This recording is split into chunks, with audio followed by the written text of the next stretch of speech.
सोचिए कि आपने रात में डिनर में डोसा बनाया और अगली ही सुबह आपके परिवार के 2 बच्चे नहीं रहे।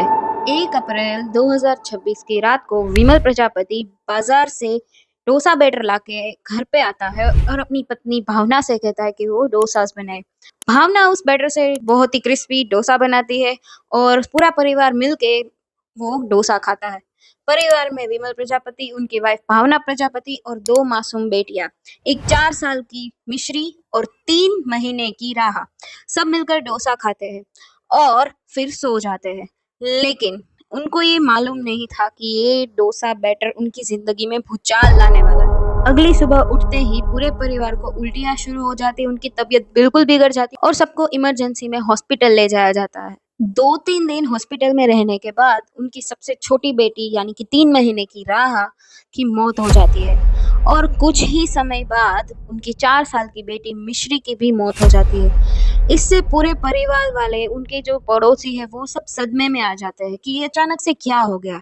शुरुआत में तो ये मामला फूड पॉइजनिंग का लगा और पूरा जो शक था वो आया डोसे के बैटर पे।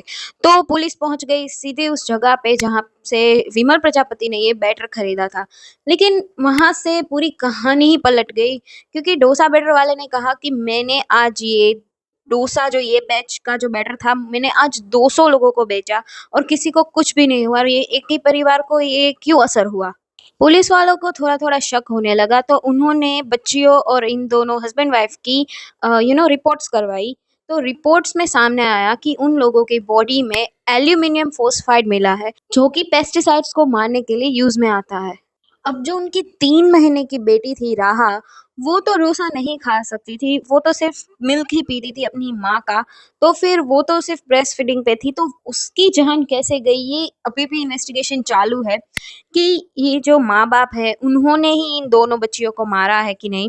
क्योंकि जब भावना प्रजापति यानी कि विमल प्रजापति की वाइफ की एक डायरी मिली जहाँ पे उस उन्होंने लिखा था कि उनको एक बेटा चाहिए और उस बेटे की चाह में उन्होंने एक मन्नत भी रखी थी कि अगर मुझे बेटा हो गया तो मैं इस मंदिर में जाके पूजा करूंगी।